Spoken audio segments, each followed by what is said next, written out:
Slocky about that. Now there's a Nike commercial like a year or two ago, and it was called "The Week of Greatness." Now within that commercial is all hell breaking loose, but there is one guy getting beamed up. Okay, and he said, "This is lit." But I believe he said, "The elect," right? And that's exactly what it sounded like. He said, "The elect." Why? Because the elect are going to be beamed up. If y'all can remember that commercial, it says, "And I will bring it forth, saith the Lord Yahawashi of hosts, and it shall enter into the house of the thief," okay, who stole, okay, America from the Native Americans. I were in the house of a thief, okay, spiritually Sodom and Egypt, the house of the thief, spiritually Sodom and Egypt. Okay, it says, and into the house of him that sweareth falsely by my name. Okay, Esau swears falsely by name. He says he's children of Israel. He says that it's okay. He says the Bible's the law of the land. And he says faggots can get married. Okay, a man can have sex with another man. That's him swearing falsely by the name of YAHAWASH. And it shall remain in the midst of the house, and shall consume it with timber thereof and the stones thereof. Okay, so then Father said it's going to basically kindle a fire within America. Okay, this is Habakkuk 3 verse 3. It says, "The Most High came down from Teman, the Holy One from the mountain Paran. Selah, his glory covered the heavens, and his earth was filled with praise." And the earth was filled with the praise. And what's the elect going to be singing when they get beamed up? The Song of Moses. Okay, Revelation, the 15th chapter. Right, we're gonna have that we're not gonna be afraid. Okay, as we saw, and when people see chariots, they start freaking the fuck out. But we know why these things are happening. We understand that the chariots have to come into the house of the thief, man. The chariots are here. See, those are our brothers, man. When you say chariot, okay, even the elder apostle, he said, when you say the name of the Lord to chariots, they start blinking, man. All right, so for that reason, thus saying that, okay, we shouldn't be afraid. Okay, we know why chariots are here. We know we're gonna get beamed up. Lord's will. Okay, we have faith that we are. Okay, it's Acts 1 verse 10. It says, and a while they looked steadfastly toward heaven, and he went up. Behold, two men stand. Actually, start at 9. It says, and when he had spoken these things, while they beheld, he was taken up in a cloud. This is after Yahawashi rose from the dead. Okay, he was taken up, and a cloud received him out of their sight. So a chariot came and beamed up Yahawashi. So imagine you're sitting there, you're talking to Yahawashi 1 minute. Okay, next minute you just see him disappear into a chariot. He gets beamed up. He gets abducted. Okay, it says, and while they looked steadfastly towards heaven, and he went up. So they're like, what the heck just happened?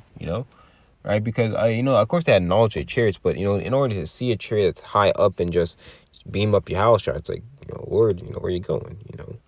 But two men stood by them in white apparel, which are angels, said, and which also said, "Ye men of Galilee, why ye stand gazing up into heaven? The same Yahawashi which is taken up from you into heaven shall so come in like manner as ye have seen him go into heaven."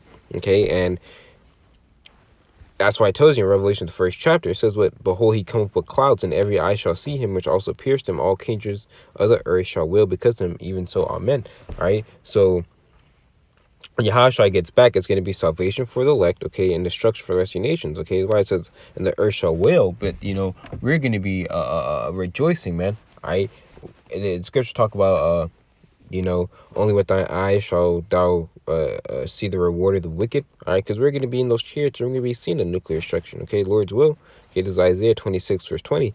"Come, my people, enter thou into thy chariot, into thy chambers, into thy chariots, into thy chambers." I believe that word chambers is plush and lavish.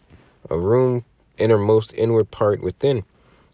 Chambers, innermost word part, parlor. Okay, you're going to that word. What's what that word parlor means? A parlor is a sitting room. Front room, drawing room, morning room, reception.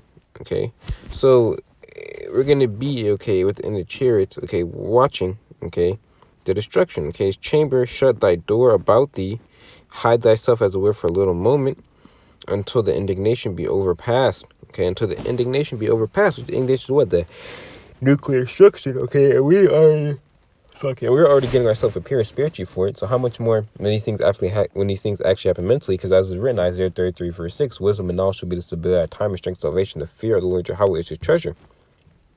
Isaiah 60 verse 8, "Who are these that fly as a cloud, as the doves to the windows?" Okay, and the clouds, are the chariots, man. Right, and the chariots have windows, man. Right, if you can imagine, they're little squares, man. not squares, but circles. So like it's late, little circles, man. And you can see out of the chairs. This is Psalms 104 verse 1. Bless the Lord Yahawah, my soul, O Yahawah, my power. Thou art very great. Thou art clothed with honor and majesty. Who covers thyself with light as with a garment, who stretches out the heavens like a curtain. Ooh, that's bad. Go ahead. See, Esau tries to explore space, but or try to seek to explore all of space, but you can't explore something that's literally called space. It's never-ending space. The Heavenly Father stretches out the heavens like a curtain, nigga. Damn devil, man. Yeah, Psalms 104 verse 3. Who laid the beams of his chambers in the waters, who maketh the clouds his chariots, who walketh upon the wings of the wind. Okay, who maketh the clouds his chariots. Okay, so the clouds, okay, when Yahawashi is going to come back in is what? A UFO. Alright? This is Isaiah 31 verse 5. It says, as birds flying, so will the Lord Yahawah defend Jerusalem. Defending also he will deliver it, and passing over he will preserve it. Preserve who? The elect, man. Because the elect, they're not going to receive that judgment. They're not going to receive the nuclear destruction, because they're not going to take the RFID microchip. You see?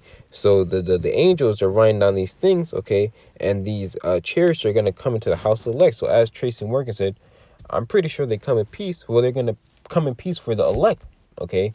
But not for the 2/3 and the rest of you.